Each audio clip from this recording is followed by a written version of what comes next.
Well, we have some breaking news now coming in with respect to the investigations being conducted into the embezzlement of donations in the Ram Mandir. Getting in exclusive details now over this entire matter. Top sources have told your channel that Luvkush and Anukalp Mishra did most of the embezzlement, according to the investigations conducted so far, while the accused were siphoning off money at a lower level as far as the management of these funds were concerned before the mahakumbh.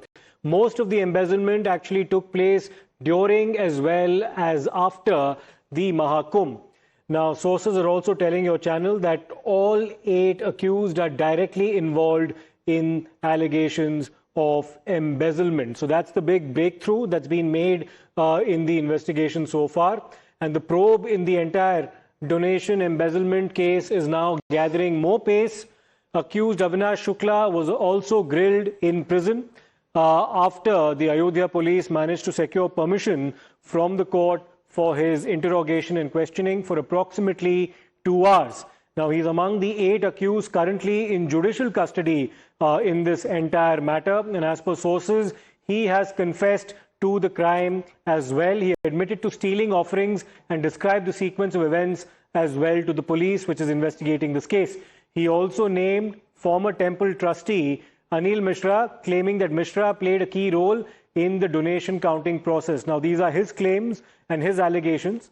And sources have also told your channel that Avinash also told the police that Tinu Yadav had access to one of the keys to the donation room, while the second key remained with the bank employees. So these are, of course, revelations being made by way of some of the accused in this particular matter during the questioning that they've been subjected to. Let's also take you through what we've learned from sources about Avinash Shukla's interrogation by the police, where he has reportedly now confessed to his involvement. The first breakthrough is the fact that accused Avinash Shukla has confessed to theft. Anil Mishra has also been named by accused Avinash Shukla during the course of that questioning by the UP police. Mishra has been identified as a key player in the counting process. So this is indeed, by way of a confession, a fairly significant revelation that's been made. Shukla has also said that Tinu held one key to the counting room and therefore had access to the donations. The second key was reportedly with bank personnel. The other big scoop, of course, is that collusion allegedly enabled the theft of donation. And then subsequently, of course, the accused has also said that Tinu, the bank personnel, also got a share of the cash. So this is, of course, by way of an alleged confession that's been made before the police. The thefts continued because nobody questioned them. So obviously questions now being raised about the monitoring mechanisms that were or were not in place once the donations had been given. The Tinu escaped due to proximity of a trust official. That's a question that's also being asked. So these are, of course, very significant observations that have been made indeed. Now, the Chief Minister and, of course, the UP police are monitoring the situation quite closely.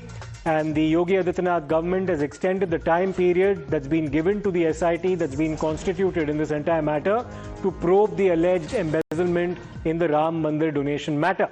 Now, the time for the SIT probe has now been extended to the 15th of July. So they have 2 further weeks now to get to the bottom of what happened and how it all happened. This will give the probe team another 15 days, as the earlier deadline concluded yesterday. So let me go across to Adib, who will get us some more details now about everything that's taken place by way of the investigations that have been conducted so far. Adib, some of the revelations are quite scathing indeed. It may point towards involvement of more people. That is one implication of all of this and one inference that one can possibly draw.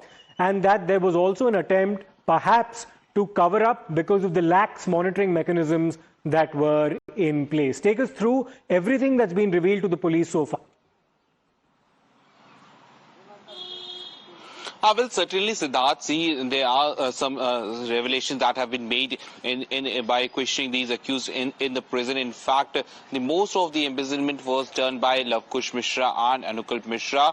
And what's more shocking is that it happened all during the mahakumbh period. Remember when the devotees, the crores of devotees, they were coming to Prayagraj for mahakumbh. There was also a sudden surge, a spike in the footfall in Ayodhya because all those people who were visiting mahakumbh, they were surely will be coming to Ayodhya to visit Ram temple, and at that time most of the embezzlement took place, and afterwards after the mahakumbh also. But before that, the embezzlement that was taking place, it was a very short amount that was taking place. But right after the mahakumbh, since the mahakumbh started, these individuals, all of the 8 accused, they started siphoning off the money. Now what the police sources have told us is that all the 8 accused, they are directly involved in this particular crime in siphoning off the money, and they have confessed to the crime during the initial questioning in the prison by the police. They have also named Anil Mishra in their statements that Anil Mishra was in fact in the trust. He was aware about what all is happening. So the name of Anil Mishra has also surfaced in the probe by Ayodhya police, and more importantly, now there are certain lapses also. There are lapses at the point where at the 3rd stage and 4th stage. There are 4 stages in the counting and in the donation. The first stage is when the devotees, they are donating the money, they are donating the jewelry. The second is opening of the boxes. The third stage is the counting, and the 4th stage is collecting and taking it to the bank. Now the embezzlement and siphoning of the money took place at the 3rd stage and the 4th stage, and these are the revelations that have come in the probe of the SIT and the UP police. So the SIT has been given more time, Adib. They've now been given time until the 15th of July. We'll have to wait and see as to whether or not they ask for more extensions.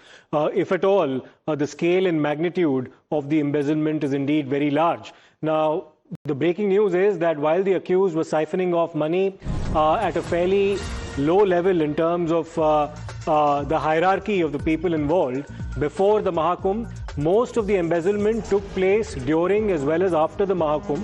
Sources have told your channel that all the 8 accused are directly involved in the embezzlement. We brought you this information a short while back just to give viewers a perspective. The Mahakumbh took place between January as well as February 2025, and it is during that period that the alleged embezzlement actually ended up peaking. Let me go across to Adib once more. Now, Adib, the timeline here is important. So the investigators have managed to get an idea of when exactly the embezzlement ended up reaching a peak. And one can now deduce from all the investigations made so far that it was during January and February 2025 and thereafter that the embezzlement actually escalated. I will certainly, Siddharth, see the embezzlement escalated right during the period of the Mahakumbh. Earlier, they were doing it at a very low level, but after the Mahakumbh, when these accused, all of the 8 accused, they saw that how the devotees, there has been a steady incline in the footfall, the devotees are coming. They saw it as a golden opportunity for them, and at that particular time, they started siphoning off the money. So most of the embezzlement took place during the Mahakumbh, and they didn't stop over there, but they continued with the embezzlement, and it continued for almost an year. So this is what the SIT sources are revealing right now. The police, they are investigating all these 8 accused. They have been questioned, and these revelations have been coming right after the interrogation, the questioning that has been done in Ayodhya district jail by the Ayodhya police. So now we'll have to see what the SIT, they have been given, as you have been mentioning, they have been given 15 days of more time. So now the SIT will be giving a final closure report, whether they are going to name more trust members, and they will surely be pointing out that how embezzlement took place. Sure. They will have, if they found any crucial evidence against senior members, they will be naming the senior members, and more arrests will take place in this particular case. All right, Avi, stay with us because we've lined up a lot more information now.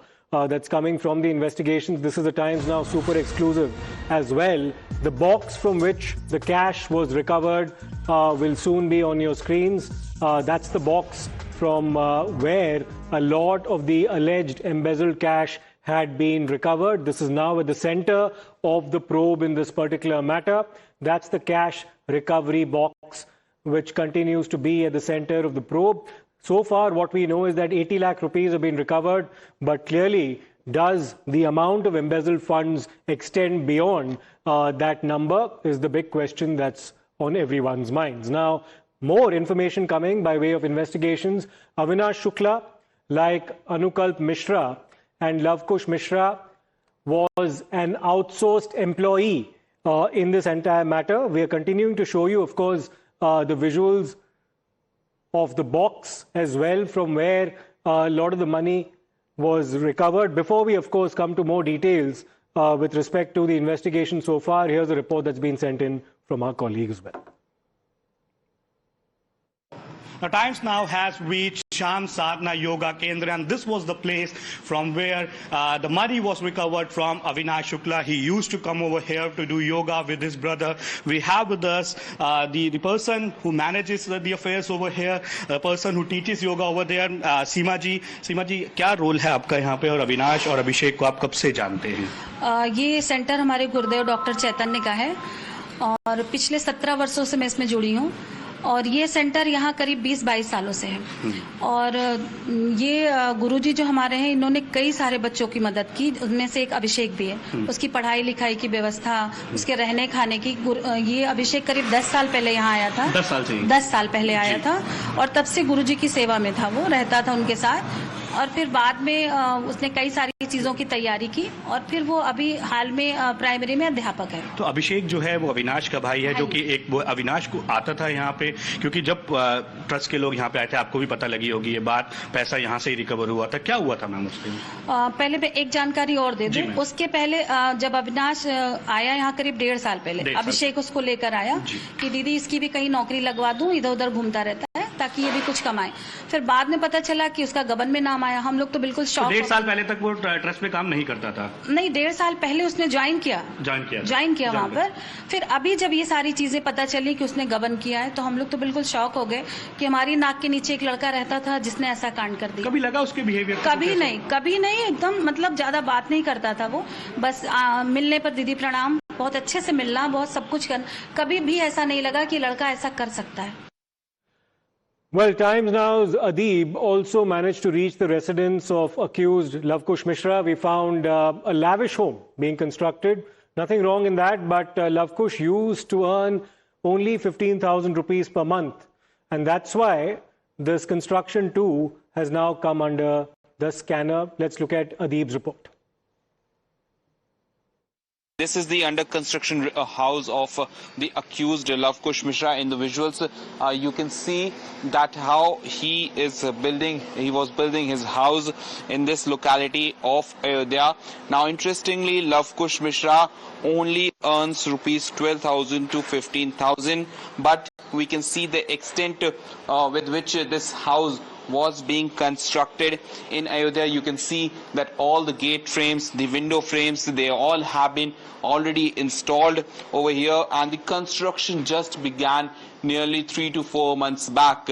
So now the obvious questions are being raised from where Luvkush Mishra and the other accused in this case were getting money. You can clearly see these window frames, these door frames, and all of this. You can see the wiring. In fact, the wiring of the house was also underway. So the obvious question is that was the siphon of money, the money they siphoned off from the donation was being used in the construction of these houses. So all these properties have now come under the scanner of the police and investigating agencies.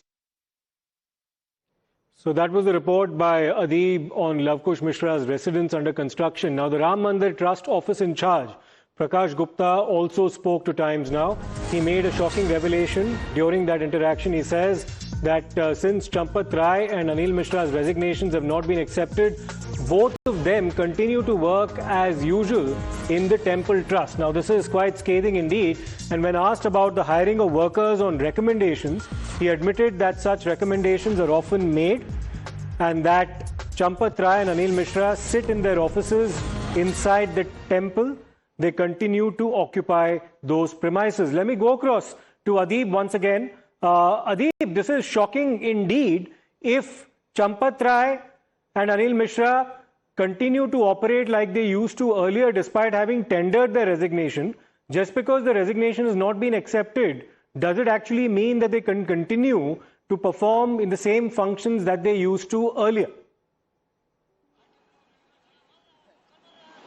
Well, certainly, Siddharth, see, this is a shocking revelation that has come to light that Champat Rai and Anil Mishra, they both are sitting inside the Temple Trust office. They are working as usual, and it can also influence the investigation that is being done by the SIT and the police, because it was being alleged that it is under the embezzlement happened right under the nose of Champat Rai and Anil Mishra. Both are the senior members, and if their resignation has not been accepted, then they are working inside the Temple Trust.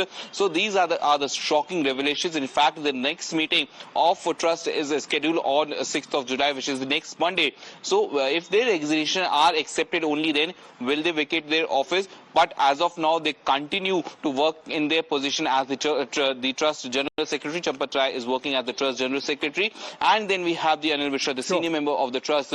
Now, with this particular bite, we can say that they are certainly working with the in the Trust and overlooking the day-to-day responsibility of the Trust. So they continue to perform their functions despite having tendered their resignation. Of course, the Trust is yet to accept their resignations, but in terms of accountability, clearly we see none. So far as these two individuals are concerned. Thanks for that, Adib, because we have some more revelations now. But before that, let's in fact focus on some of the lapses that have taken place during this entire matter as far as the monetary mechanisms are concerned with respect to the donations at the Ram Mandir. No strict entry-exit checks. That is one lapse that is now coming to the fore.